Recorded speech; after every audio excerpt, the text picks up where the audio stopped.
안녕하세요. 5분 눈 맞춤의 이도수 목사입니다. 올해는 코로나를 막바지로 통과하는 때가 아닌가 생각합니다. 그래서 우리가 공동체 예배에 더욱 집중하며 삶의 현장에서 더 성숙하게 될 수 있는 기회입니다. 그래서 2023년은 감동 있는 예배, 품격 있는 성도라는 마음을 하나님이 주셨습니다. 특히 올해는 교회 설립 10주년이 되는 해입니다. 더욱 예배의 영광을 맛보고 품격 있는 성도로 성숙하게 되시기를 축복합니다.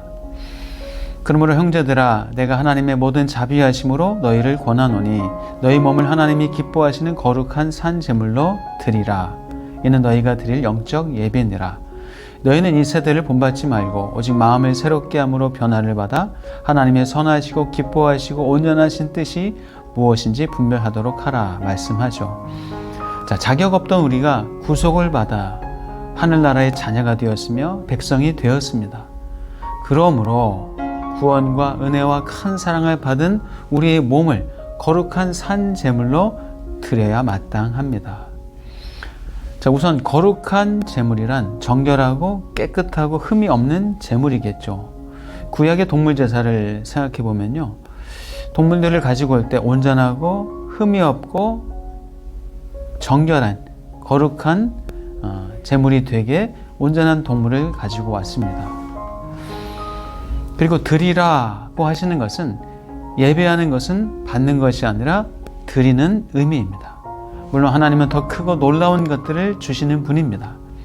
그렇지만 예배의 개념은 은혜, 응답, 좋은 것을 받는 것이 아니라 드리는 것이다 라는 말씀이죠. 그렇다면 하나님이 원하시는 것은 무엇일까요? 우리의 몸을 거룩한 산 제물로 드리라 말씀하시면서 우리의 몸을 드리라고 말씀하십니다. 내면적이고 추상적인 것이 아니라 삶에 실제적으로 연결되며 전 인격적인 것이죠. 그러면 제물은 어떤 상태로 드려야 되나요? 죽여서 드려야 합니다. 죽지 않은 것은 제물이 될 수 없습니다. 그래서 우리가 제물이 되려면 죽어야 합니다. 그래서 사도 바울은 내가 날마다 죽노라는 고백을 합니다. 그것이 진정한 예배이죠. 그런데 죽어서 드려야 하는데 거룩한 산 제물로 드리라고 말씀합니다. 어떤 의미죠? 삶을 하나님께 예배로 드리라는 말씀이죠. 우리의 잠, 공부, 일, 취미, 교제, 식사, 운동, 건강, 돈, 쇼핑, 살림, 목회, 언어, 취미, 여행, 모든 삶을 예배로 드리라는 말씀입니다. 즉 일상에서 하나님이 무엇을 원하실까 하는 마음으로 일상을 하나님이 다스리시도록 맡겨드려야 합니다. 우리 예배는 삶과 연결되어야 진짜 예배입니다. 섬김과 봉사의 삶, 방역 수칙을 지키는 것, 건전한 정치 참여, 사회와 나라를 위한 기도, 청소하는 것, 학교에서 열심히 공부하는 것, 일터에서 직원들과 소통하고 가정에서 배우자와 가족을 잘 섬기는 것, 지친 동료를 위해서 위로하고 격려해주고 도와주는 것, 누군가를 위해서 사랑의 메시지를 보내는 것, 이웃집 앞에 눈을 쓸어주는 것, 이 모든 것이 다 예배입니다. 하나님이 기뻐하시는 거룩한 산 제물로 드리는 영적 예배입니다.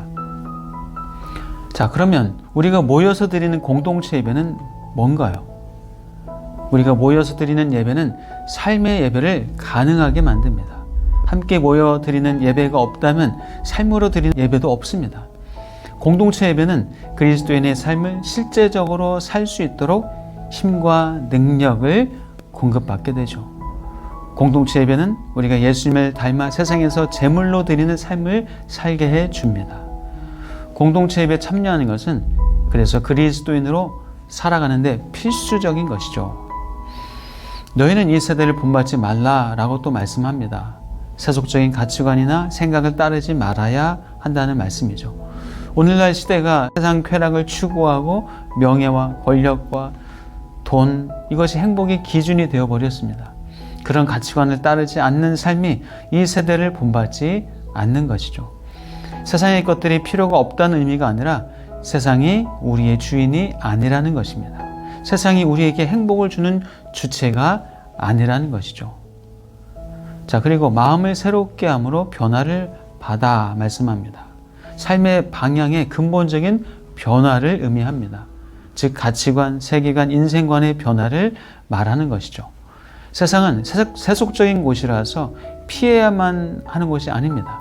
우리는 하나님 나라에 속했지만 또한 세속적인 세상에서 살고 있습니다. 가정, 공부, 일, 사업, 결혼, 사회, 문화, 정치, 경제, 교육 모든 분야를 하나님의 관점으로 보는 변화가 필요합니다. 세상의 모든 것을 성경적인 관점으로 볼 수 있어야 합니다. 자, 그러기 위해서는 우리가 어떤 존재인지를 명확하게 인식해야 합니다. 그런즉 누구든지 그리스도 안에 있으면 새로운 피조물이라 이전 것은 지나갔으니 보라 새 것이 되었도다. 우리는 새로운 피조물입니다. 너희는 택하신 족속이요 왕같은 제사장들이요 거룩한 나라요 그의 소유가 된 백성이다 라고 말씀합니다. 너희를 어두운 데서 불러내어 그의 기이한 빛에 들어가게 하신 아름다운 덕을 선포하게 하심이라 말씀하죠. 이제는 하나님의 백성이요 긍휼을 얻은 자다 말씀합니다. 우리의 존재와 가치와 의미를 알 때 우리는 어떻게 살아야 하는지를 분명히 압니다. 우리는 말씀과 기도와 교제를 통해서 하나님을 닮아가도록 하셨습니다. 그때 우리는 하나님의 선하시고 기뻐하시고 온전하신 뜻을 분별할 수 있는 성숙함을 갖게 됩니다. 하나님이 보시는 관점으로 만물을 바라볼 수 있는 품격을 소유하게 됩니다. 물론 우리는 아직 완성되지 않았습니다. 그러나 예수님같이 온전하게 될 존재입니다. 그래서 우리는 이런 존재라고 할 수 있습니다. 감동 있는 예배자, 품격 있는 성도. 2023년 감동 있는 예배자로 품격 있는 성도로 살아가시기를 축복합니다. 사랑합니다.